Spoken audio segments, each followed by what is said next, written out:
राजा रावण तुम्ही कपट कुणाला करायला सांगता? जो मध्ये असणारा सर्व भक्तांचे भूषण, शूरवीर पराक्रमी असणारे, बुद्धिमत्तामध्ये वरिष्ठ असणारे आणि प्रभू रामचंद्राचे भक्त असणारे हनुमंतरायाला कपट करायला सांगता? अहो हनुमंतरायाला जर कपट केलं तर त्या नराचं, त्या व्यक्तीचं, त्या माणसाचं शरीरच वाचत नाही. काळनी मी बोलू लागले तुम्ही आपण स्वयं सांगत असे रावण विघ्न करणं ते मदची मरण मी सांगतोय मला कळालं असणार काम काळनी मी म्हणतो. अहो जर हनुमंतरायाला जर कपट केलं, राजा रावण तुम्ही सांगितलं हनुमंतरायाला विघ्न करा, जर मी राम भक्ताला जर विघ्न केलं तर मरण अटळ, मी वाचतच नाही. काय करू? काळनी मी बोलू लागले पडून रावण आंधराज देईन म्हणे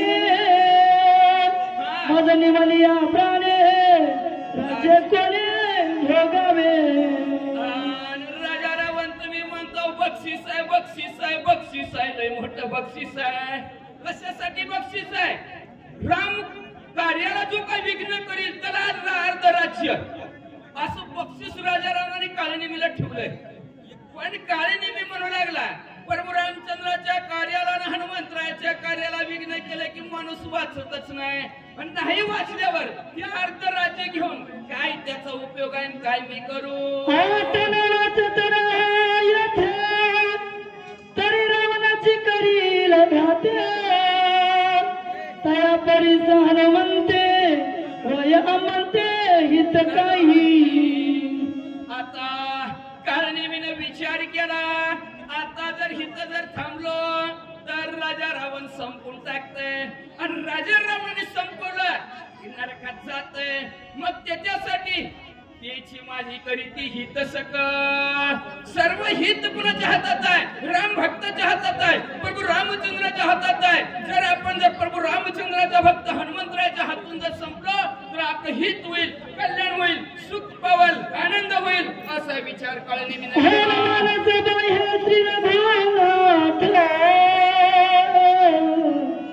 श्रीराम प्रेम सदा डुलत हात त्याचनी हात घात कृत कृतांते मी हनुमंताच्या असणाऱ्या सबाई अंतरी हातून आणि बाहेरून सारखं म्हणजे काय प्रेम प्रभू रामचंद्राच्या नामस्मरणामध्ये कसं डोलत आहेत. भजन करा श्रीराम जय राम जय जय राम, श्रीराम जय राम जय जय राम, हा श्रीराम जय राम जय जय राम, श्रीराम जय राम जय जय राम, असा सारखं ह्या असणाऱ्या भजनामध्ये हनुमंतराय डुलत आहेत प्रभू रामचंद्राच्या नामामध्ये. आणि जर त्यांच्या जर हातून जर माझा जर घात झाला, मी जर संपलो तर देवे तिला देवाची नको मोठा, देवाने ज्यासाठी देह दिलेला आहे त्या ध्याचं माझं सार्थक झालं असं काळने मी मनात म्हणू लागले. विचाराने मनी मान देत रावण वचनी तुझ्या उल्लंघनी सामर्थ्य जनी असेना. अशा प्रकारचा मनामध्ये काळनेमीने विचार केला, हित जर राजा रावणाच्या हातून संपलो तर नरकाला जाते, त्याच्यापेक्षा प्रभू रामचंद्राच्या भक्ताच्या हातून जर संपलं तर कल्याण होते, आपलं सुख समाधान होतंय. म्हणजे म्हणून काळनेमीने असणाऱ्या राजा रावणाचं बोलणं ती शिरसा म्हणजे मानली, आज्ञा शिरसा म्हणजे मानली. राजा रावणाला म्हणले तुम्ही म्हणताल तसं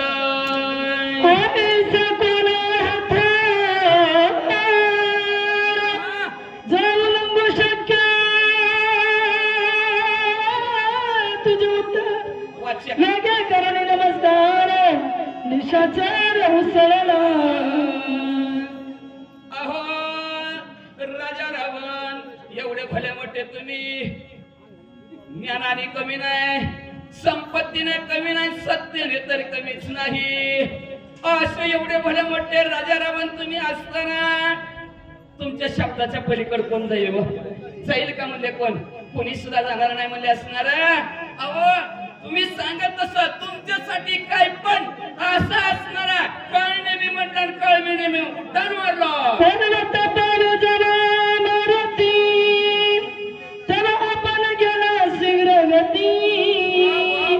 माया केली अति निगती तेही निश्चिंती परिसावी. मग मनामध्ये विचार केला जोपर्यंत हनुमंतराय पर्वत घेऊन येत नाही पर्वतापर्यंत पोहोचत नाही तोपर्यंत आपण मध्येच हनुमंतरायला अडवायचं विघ्न करायचं आणि प्रभू रामचंद्राचं कार्य त्यांना करू द्यायचं नाही असा विचार कळनेमीने केला. आणि कळनेमी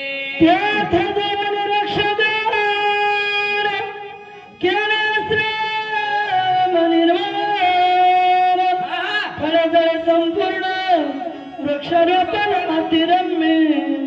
राक्षसाला कळवा झाडे लावा पाणी अडवण पाणी पण आपलं असं त्यात तिकडे काही घेऊन दिलं नाही. राक्षसाला कळला काळनेमीला कळला अतिथी देव भव निर्माण असणारा सुंदर असं आश्रम निर्माण केला. सुंदर अशी पर्णकुटी काळनेमीनं तयार केली गेली. सुंदर असणारे फळे जळ जेणेकरून माणूस बसल्याबरोबर त्याला आराम वाटावं भागल्या थकल्यांना सुख वाटावं समाधान वाटावं त्याच्यासाठी निर्मळ 4 मधलं पाणी आहे बरं का. काळजीच करायचं काम नाही. शुद्ध पाणी आहे असणारी सुंदर अशी फळं आणलेली आहेत आणि वृक्षारोपण सुद्धा अतिशय सुंदर झाडे मनाला मोहन टाकेल अशा प्रकारची सुंदर झाडे असणाऱ्या काळनेमी नावाला घेऊन अग्निहोत्र तापस वेशे निशाचर दिसे पावसी निरंतर गेले उदर कपाटी. पुढच्याला बोलवायचं म्हणल्यावर उस डोंगा परी रसना डोंगा काय भुलला शिवरली रंगा वरला रंग दाखवावं लागतं बरं का. तो भुलतो पुढचं नाही तर भुलत नाही कारण भुलतंय बोलतच नाही. सुंदर असा वेश धारण केला अग्नीवर उपजीविका करणावा जसा ब्राह्मण असावा तसा अग्निहोत्र ब्राह्मणाचं रूप असणाऱ्या काळनेमीनं धरलं. जणू काय हा महाराजांसारखं 14 दिवसाचा उपवास केलेला आहे तसं उपवासासारखं असणारा काळनेमी बसलेला आहे. पोट पाठीला चिटकलं काय काळनेमी करू लागला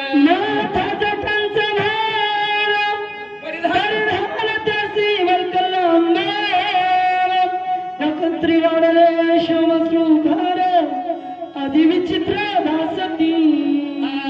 भगवी कपडे घातलेले गळ्यात रुद्राक्षाच्या माळात आणि दाढी वाढवली मिशा वाढवलेले आहेत काळनेमीनं. जर समजा त्यांच्या घरच्यांनी जर 14 दिवसात आज बघितलं वळखू हात काय करा वळखी सकाळी मग म्हणजे वळखूची येणार नाही पुढच्याला अशा प्रकारचा वेश धारण केला. जटा वळलेले लांब असणारे दाढी वाढवलेले असणारे अंगावर भगवी कपडे पण तिथं असणारा वळकलांबर धारण केलं म्हणतात.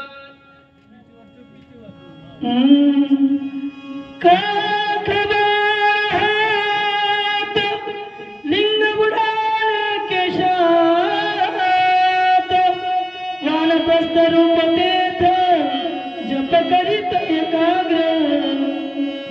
काय अवस्था केलेलं आहे बघा काळनेमीने. काय रूप धारण केलेलं आहे बोललाच पाहिजे पुढचा.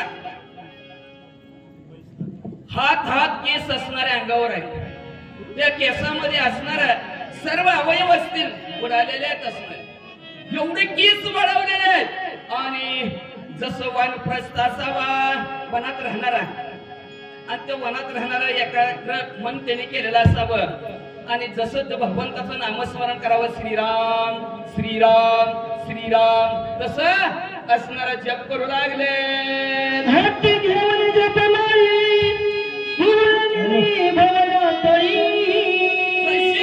जैशी खेचरी मुद्रा लागली तशी शैली दिसत आहे. हातात म्हणजे असणारा पुढ्या मण्याची माळ घेतलेली बुबळात मध्ये डोळ्यात गेलेले आहेत. श्रीराम श्रीराम श्रीराम असा जप केलेला आहे. जसं एखाद्याने असं खेचिरी गुचिरी चराचरी अगोचरी अशा 6 मुद्रा असणार आहेत. त्याच्यात ती खेचिरी मुद्रा असणारे लावलेले आहे आणि खेचिरी मुद्रा लावून जप करत आहे.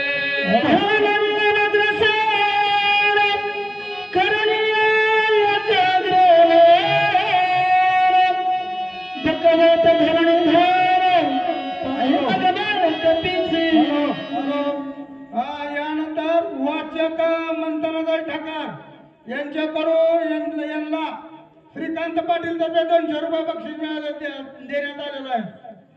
धन्यवाद धन्यवाद. असं हा हनुमंतरायाची वाट बघत बसलेले आहेत. तुम्ही आम्ही पण हनुमंतरायाची वाट बघणार आहोत. सूर्य बसतो बरं का, म्हणून हारायचं नाही. तुझ्याची व्यवस्था केलेली आहे. सगळं व्यवस्था अतिशय नामवंत गुणवंत असणारे ज्ञानवंत वाचक सूचक आलेले आहेत. वा काय ताईचा आवाज आहे. सुंदर असा आवाज आहे बरं का. बरं असणारे काळणी विना असणारे हनुमंतराय येतात याची वाट बघत बसलेला आहे. कशा बसत वज्रासन घातलेलं आहे. एकाग्र केलेला आहे आणि मन एकाग्र करून लक्ष ठेवा. परत असणारे शांती ब्रह्म एकनाथ महाराज म्हणलेले आहेत. ध्यान लावलंय कसं वकवत पगडा जसा पाण्यात बसावा ते ध्यान करावं खाली मन घालून आणि मासा कधी पळायला लागावं तसं वाट बघावी. तसं हनुमंतरायाची वाट बघत जावा. जैसे कोणी सात्विक जळवाशी पुण्य श्लोक ऐसा देखा दिसत जसं एखादा असणारा बगळ्यासारखा ध्यान करत पाण्यामध्ये पुण्य श्लोकात नमासावा तशा प्रकारे बगळ्यासारखं सावित्रीताई वाग्या करतील. असणारा एक पाठ ठेवून जसं ध्यान करत बसावं मासा जवळ दिसावं तप दिसे त्याला टपकावं तसं ध्यान करत काळ नेहमी बसलेलं आहे.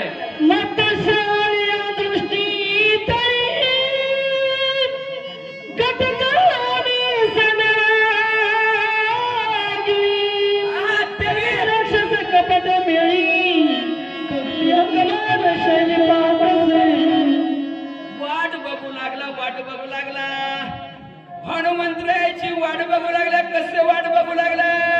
जसं असणार पगळा एक पाय पाण्यात ठेवून डोळे झाकून जशी माशाची वाट बघावा लागला मासा की कटकन गिळावा अशा कपटी विषयी हनुमंतरायाला विघ्न करण्यासाठी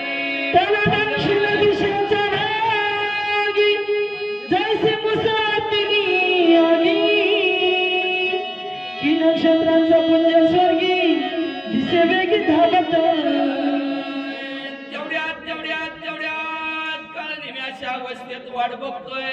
हिकडून येतील असं गर गर गर गर गर गर गर गर आपलं डोळं फिरवत आहे. भुवा असणारा बोबलात गेलेलं आणि तेवढ्यात दक्षिण बाजूने जशी आगीची मुसत असावी तशा प्रकारचा श्रीराम नामाचा गजर करत हनुमंतराय धावत आलेले काळनेमीला दिसले. म्हणतात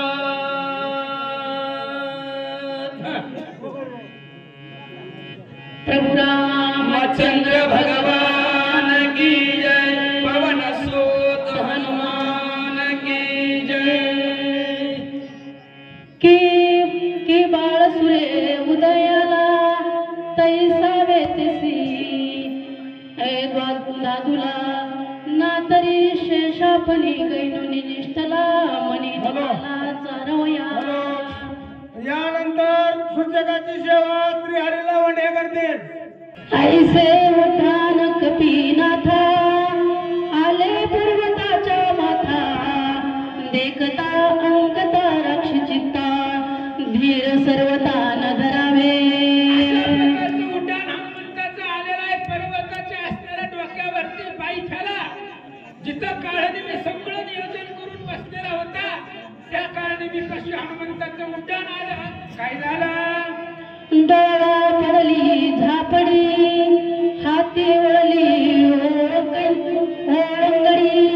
पडली मनाची मुरकुंडी नावे भवंडी त्यासी आली.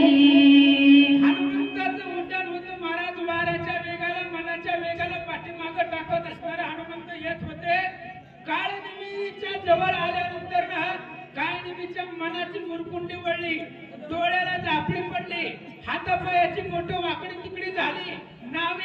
क्षणभर चक्कर आल्यासारखं राक्षसाला वाटलं.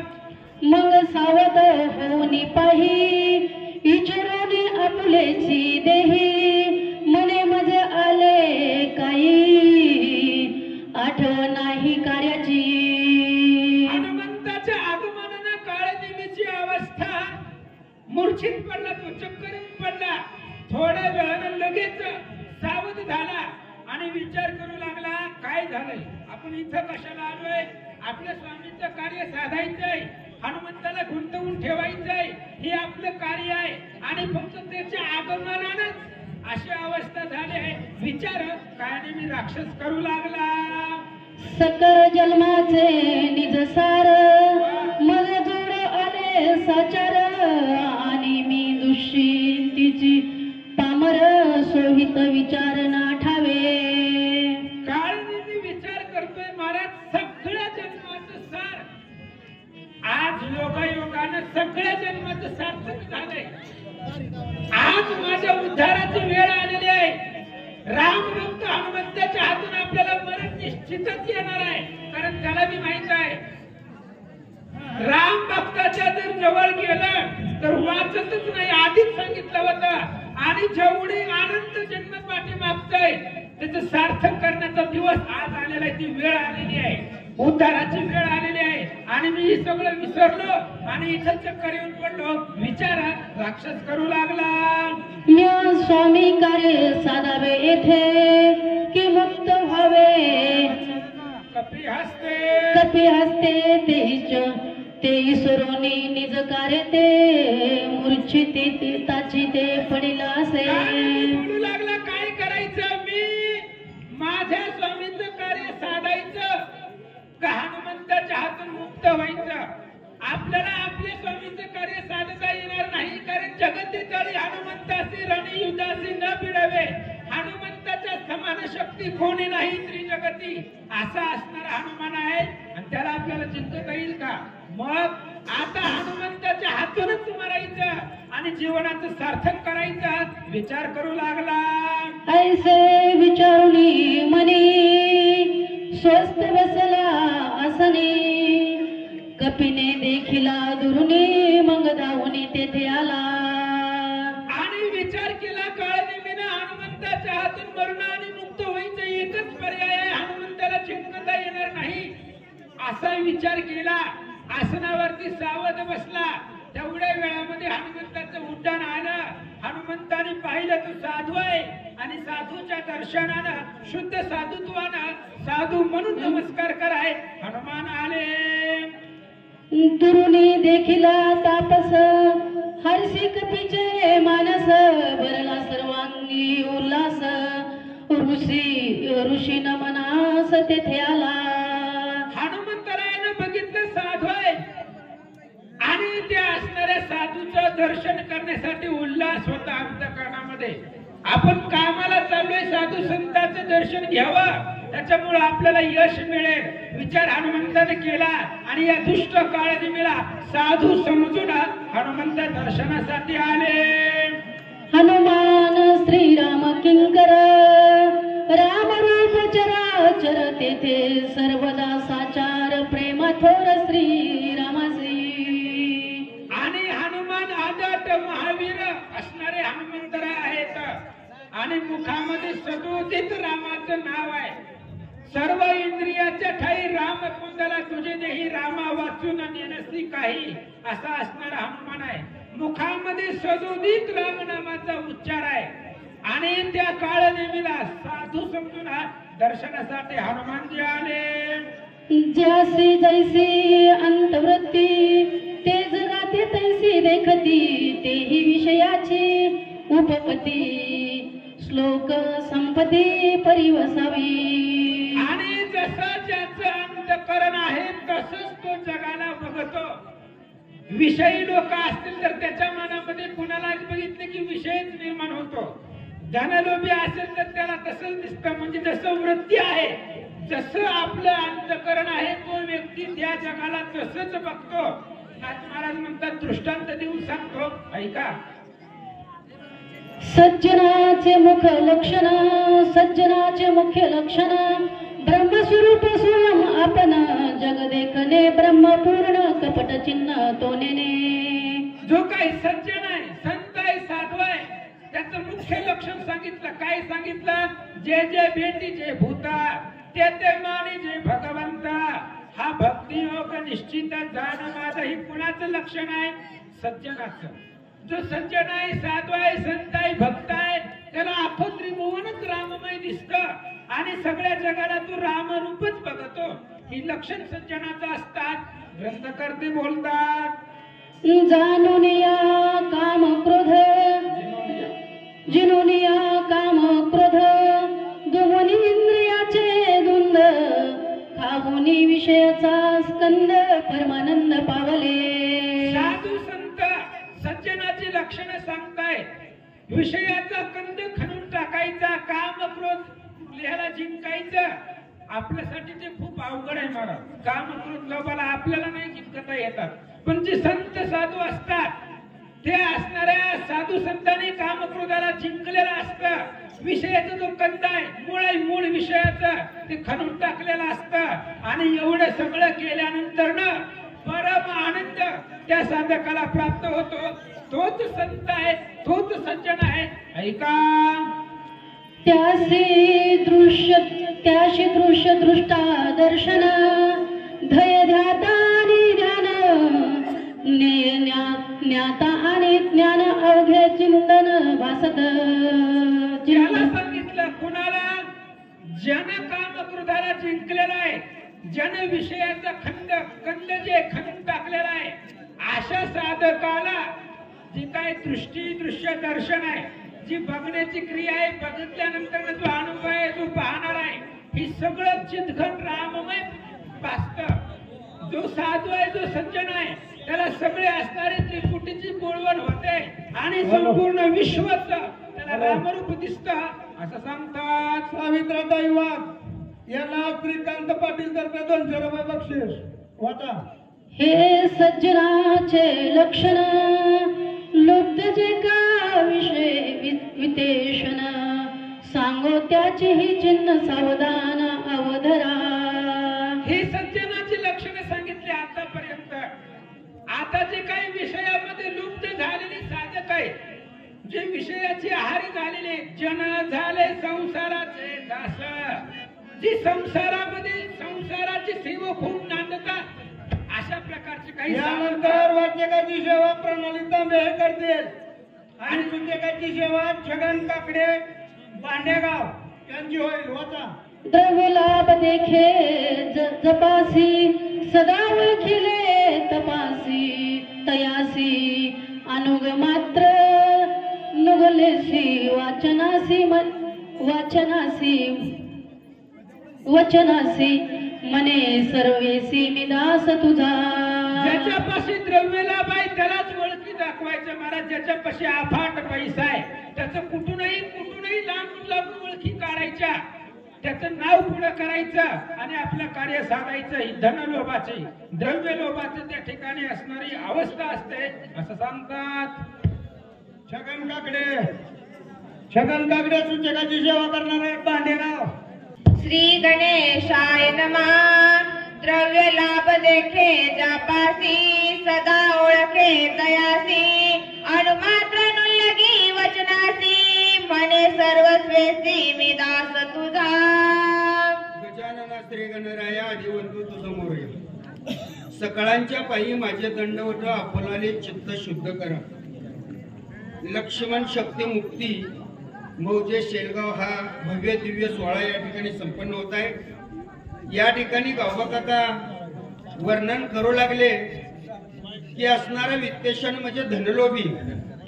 धनलोभी असणारा कसा असतो तर ज्याच्याकडे पैसा आहे त्याचा शब्द सुद्धा ओलांडत नाही आणि त्याचा असणारा काय करतो, या बसा तुम्हाला काय आवडतं काय देऊ अशा पद्धतीनं त्या ठिकाणी त्याचा आदरातिथ्य करतं. पण एखादा असणारा संत आला, एखादा महंत आला किंवा एखादा असणारा वारकरी आला तर याच्या दातकिळा बसतात महाराज. असा असणारा तो वित्तेशन आहे. म्हणून या ठिकाणी गावकाका वर्णन करून सांगू लागले. देखे धनवंत व्यवहारे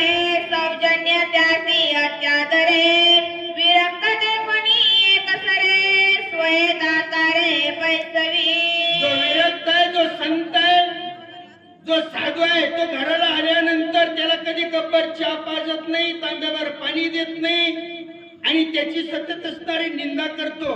यांना काय उठलं की सुटलं, बोंबलं थिंडते ती, पोत्या सांगते ती, भजन करते ती, कीर्तन करते. त्यांनी ज्याच्याकडे धन आहे, ज्या धनानं आपला स्वार्थ त्या ठिकाणी साधतोय अशा ठिकाणी असणार त्याचा आदर-तिथ्य करायचं, त्याला बसायला टाकायचं आणि त्याचं दास व्हायचं, असं धनलोभ्याची अवस्था म्हणून या ठिकाणी वर्णन करू लागले. म्हणे भगवंताची कोण सत्ता, सिद्ध ईश्वर दत्त भोगासता, सांडून धरली तपासता, अभ्यागता केवडी पा. बघा या ठिकाणी असणारा कुणाची निंदा करतो? हा धनलोभी.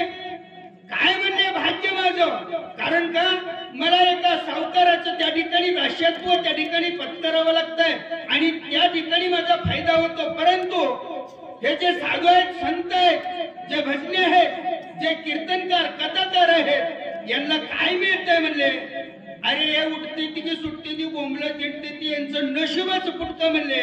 आणि एवढं करून यांच्या जवळ ते आलाय का, अशा पद्धतीनं त्या ठिकाणी बोललं जातं. वितेक्षणाचा दोनर त्याचा ऐसा विचार, आता कामतुर जोनर साक्ष प्रकार सांगेन. वितेक्षणाची असणारी कथा सांगितली गेली.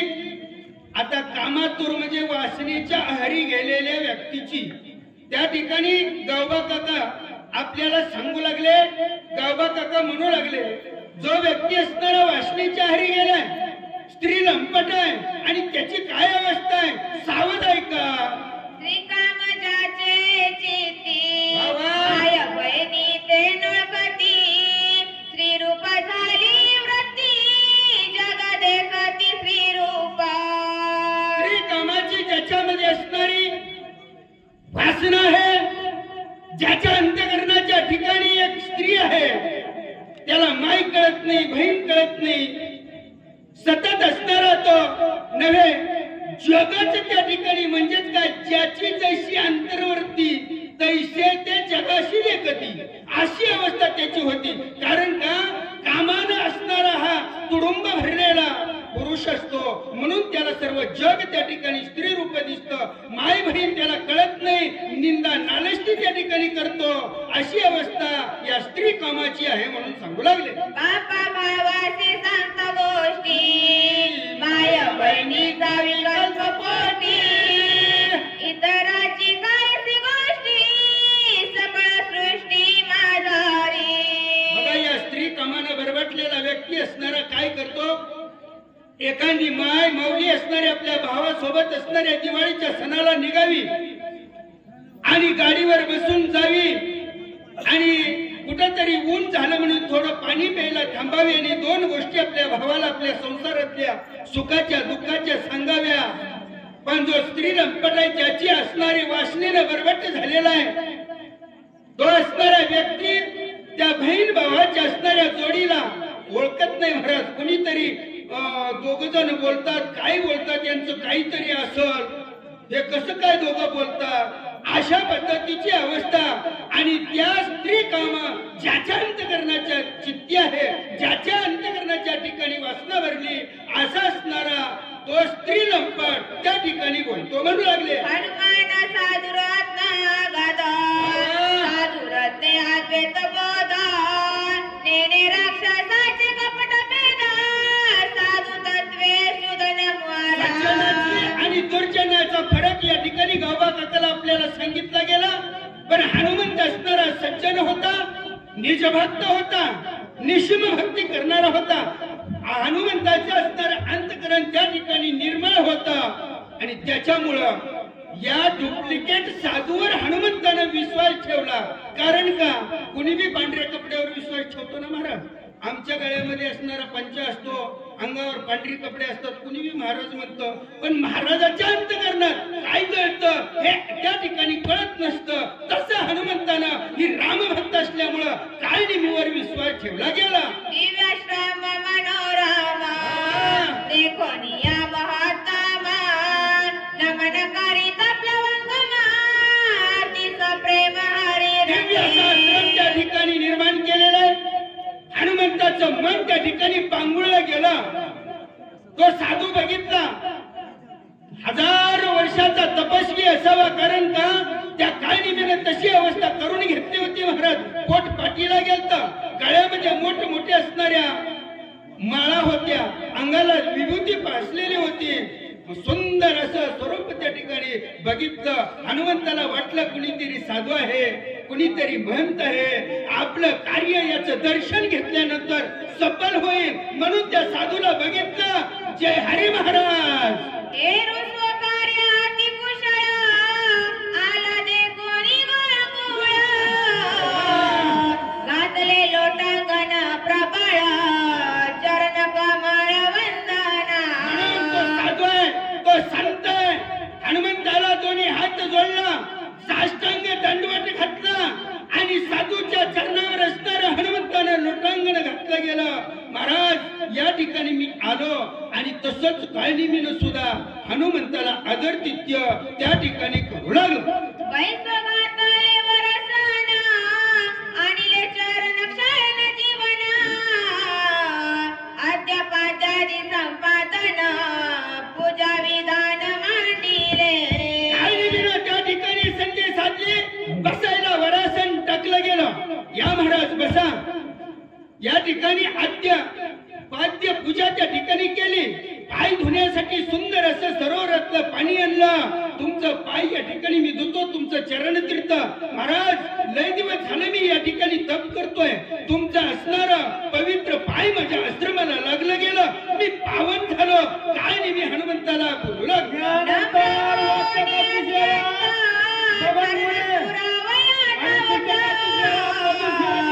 आणि फळमुळे समस्त कपित्यादित्य मांडिले.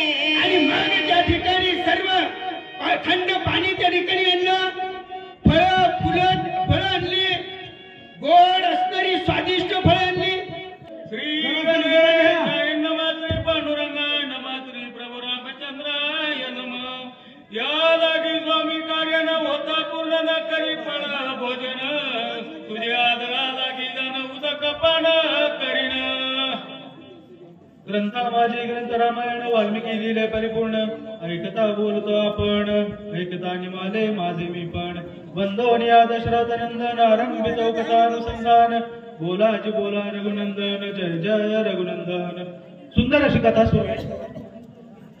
काळनिमीने साधूचा रूप धरलेला आहे आणि हनुमंताला फसवण्यासाठी रावणाच्या आज्ञेवरून आलेला. त्याचं कार्य साधण्यासाठी त्याला हा वेश धारण केला आणि त्यानं त्याचा जो कार्यार्थ आहे तो साधला असं म्हणायला हरकत नाही. हनुमंताला विलंब करायचा जो होता तो त्याने साधला. साधूचा वेश होता, हनुमंताला ओळखायला जरा उशीर झाला. कारण हनुमंत हा म्हणजे भक्ती करणारा आहे आणि जसं आपण आपली वृत्ती असते तशीच समोरच्या मध्ये वृत्ती आहे असं त्या भक्ताला वाटतं. आणि हनुमंताला तसं वाटलं. हनुमंताची फसगत झाली महाराज. हनुमंत फसले. काळनिमीने सांगितलं, बाबा रे मी साधू आहे, रामाची कथा सांगितली. पोपटासारखं बोलला. त्यालाही वाटलं साधूच आहे म्हणला. मग हा साधू आहे, हा सत्संग करण्यासाठी हनुमंतानं त्या काळनिमीनं जे साधूचं रूप घेतलं होतं त्याच्याशी सत्संग करावा म्हणून स्वतः त्याचा आदरातिथ्य करण्यासाठी गेला होता. आणि त्यानं सांगितलं की बाबा रे माझा आदरातिथ्य कर आणि इथं फळ भोजन कर. पण त्यानं ऐकलं नाही. हनुमंत म्हणला मला कार्य तत्परता आहे, मला माझ्या स्वामीचं कार्य पूर्ण करायचं आहे. आणि निघाला होता, पण किमान पाणी तरी प्या एवढं म्हणाला. आणि सरोवराकाठी हनुमंताला धाडण्याचा प्रयत्न.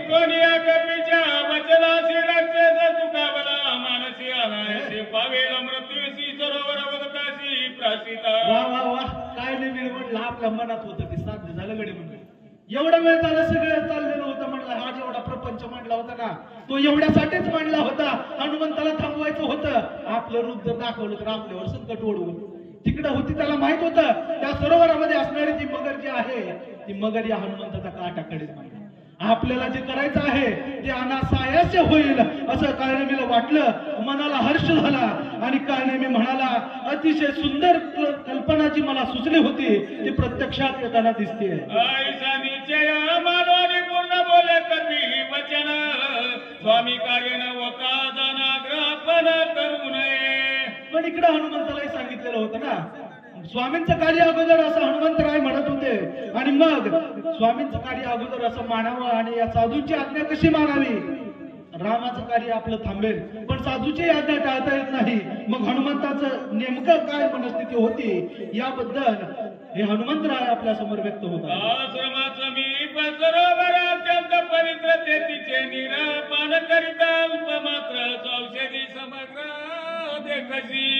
हनुमंताच्या मनाची अवस्था जाणली. हनुमंत ऐकतो की नाही असं एका नेहमीला वाटायला लागलं. कारण स्वामी कार्यासाठी तत्पर असलेला हनुमंत म्हणत होता मला जायचंय, नको म्हणला, पाणी आणून द्या म्हणला तुम्ही. मग जर हनुमंत तिकडे गेले नाही तर मग काय नेहमीचं कार्य कसं जाणणार आहे. काय नेहमीला वाटलं हनुमंत गेलाच नाही सरोवराकड, मगरीनं धरलंच नाही तर हनुमंत आपल्याला आवडणार नाही. मग काय नेहमीने विचार केला हनुमंताला जर धाडायचंय तर मग धाडावं कसं. हनुमंत ज्या कार्यासाठी आलेला आहे त्याचं कार्य सफल होईल या गोष्टीचा फायदा घ्यायला या काळनिमीने चालू केलं. म्हणलं हनुमंताला, अरे हनुमंता, जर त्या सरोवरातलं पाणी पिलास तर तुला सगळ्या औषधी दिसतील बरं, एक सुद्धा औषधी तुझ्यापासून लपून राहणार नाही. हनुमंतालाही खरं वाटलं, कारण आतापर्यंत हनुमंताला वाटतंय तो साधू आहे.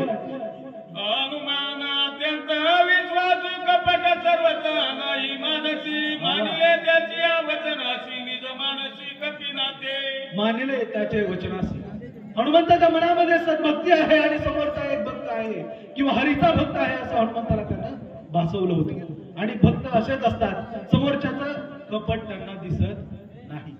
अगदी तोही आपल्यासारखा सद्भक्त आहे म्हणून त्याच्या वचनावरती हनुमंतानं विश्वास ठेवला आणि त्याचं म्हणणं हनुमंतानं खरं मानलं. वचनी विकल्प करी तो नर माधुराचारी, असल पावे तो संसारी चराचर्याती निंदे.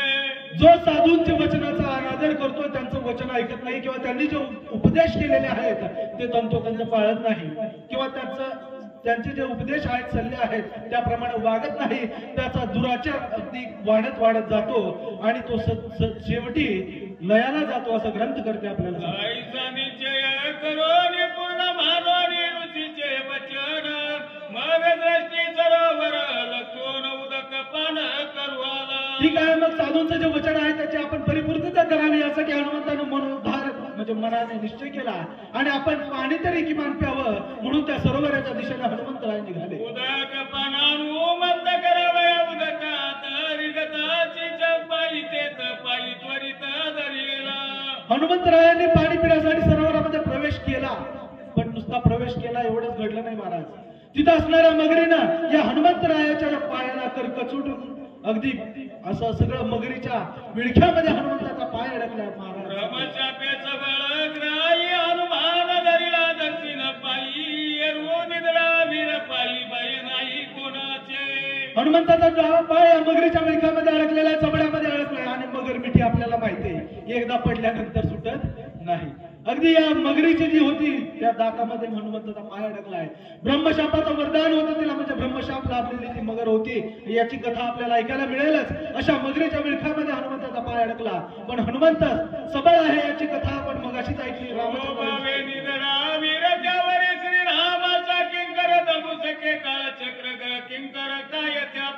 ज्याच्या पुढे काळाचं काहीच चालत नाही त्यापुढे या मगरीचं काय चालणार असं ग्रंथकर्ते आपल्याला सांगतात. करवनी श्रीराम नामे कर पाया जोडता सत्वर कडे पडली वेग उत्तर दिवसे. प्रभू रामचंद्र भगवान की जय असा पुकार हनुमंताने केला आणि मगरीला लाथडलं आणि हनुमंतराय निघू लागले. कपटे करवनी सर्वता श्रीराम भक्ताचे पाय धरिता कळी काळा ते हनुमानीला शाप निर्मुक्तता सत्संगे. कळी काळाचे पाय जर लागले तरी देखील त्या कळी काळाला मुक्ती द्यायची ताकद आमच्या हरिभक्तामध्ये आहे. यानंतर भीष्माच्या वाचकाची सेवा करतील आणि धनु चौधरी हे सूचकाची सेवा करतील. चालू चालू हा.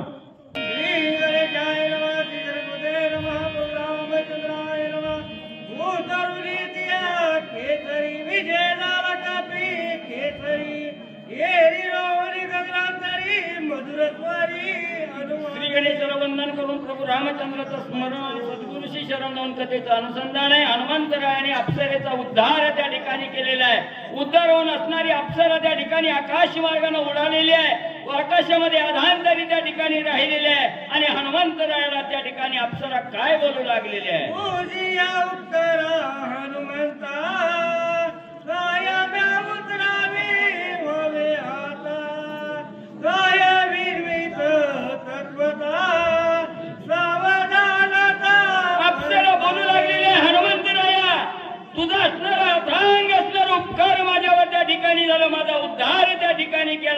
त्या उपकारातून उतराई होण्यासाठी हनुमंता मी एक काय त्या ठिकाणी सांगते सावध होऊन हनुमंत आहे.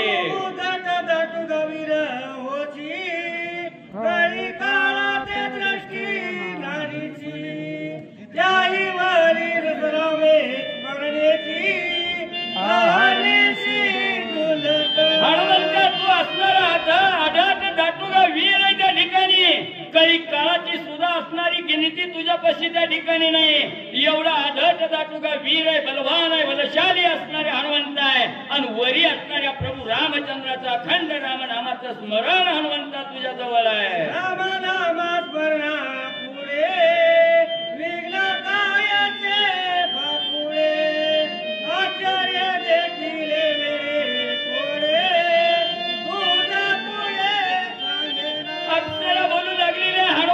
जिथं रामनामाचं स्मरण आहे तिथं विघ्न काय त्या ठिकाणी करू शकणार आहे.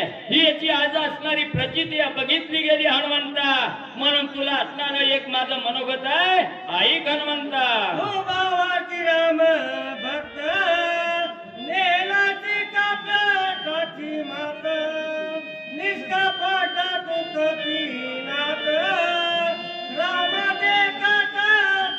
हनुमंत भगवंता विषयीचा असणारा भाव तुझ्या ओतप्रोत त्या ठिकाणी भरलेला आहे.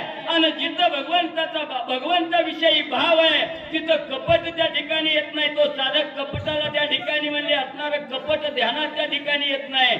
म्हणून असणाऱ्या हनुमंता तू निष्कपट आहे त्या ठिकाणी.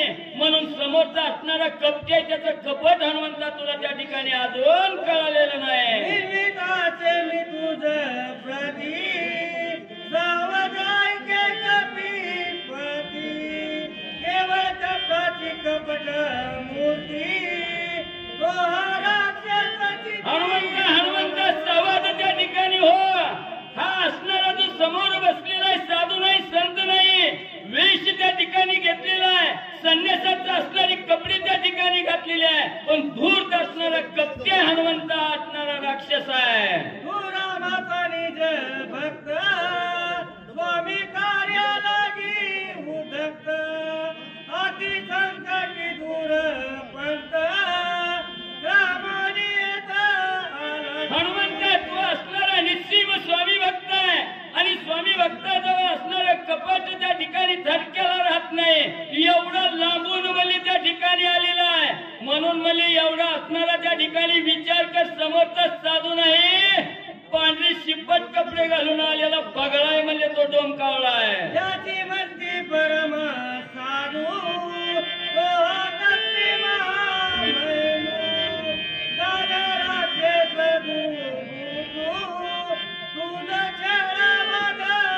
हनुमंता तू ज्याला असणारा साधू त्या ठिकाणी समजतोय तो साधू नाही, महामैंदू आहे त्या ठिकाणी, अतिशय कपटी आहे त्या ठिकाणी असणारा म्हणजे बगळ्यासारखा त्या ठिकाणी ध्यान धरून बसलेला तुला दिसतंय. पण ती तुझं छळण करायला आलेला महामैंद असणारा राक्षस आहे. रावण परम आत्मा प्रतिज्ञा करोलिया येत ठाकोराला ध्रुवन पर्वत जलार्थ तुझा लागी. एवढंच नाही, राजा रावणाचा असणारा विश्वास आहे बाबा. राजा रावणानं त्याला असणारं लंकेचं दान देतो म्हणून त्या ठिकाणी सांगितलंय. म्हणून राजा रावणासमोर प्रतिज्ञा करून तुझं छळण करण्यासाठी या पर्वतावर येऊन म्हणले असणारा गोसाव्याचा वेश धरून म्हणले कपटी राक्षस बसलाय. मी राक्षस राम रूपे तापस दरोनियाला तापस वेश अति दुर्दशा बापाती. म्हणून हा असणारा अतिशय दुर्धर्ष असणारा महान पापी असणारा हा कपटी असणारा राक्षस आहे. जसा असणारा बगळा माशाचं ध्यान धरून त्या ठिकाणी बसावा तसं हा असणारा कपटी राक्षस तुझं छळण करण्यासाठी या ठिकाणी तापसवेश धरून म्हणले बसलेला आहे. यानंतर वाचकाची सेवा सुनीतामुळे मालकरंगा आणि अशा साहित्य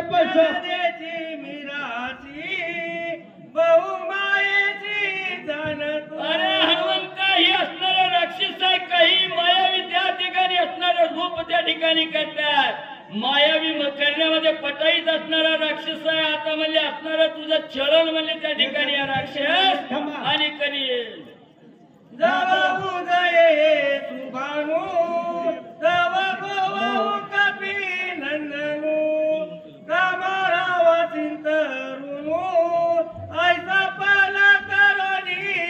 राजा रावणाबरोबर या राक्षसानं पण त्या ठिकाणी केलेला. राजा रावणानं सांगितलंय सूर्य उगवायच्या अगोदर म्हणजे त्या ठिकाणी हनुमंत म्हणजे पुढे जाता कामा नये. जोपर्यंत सूर्य उगवत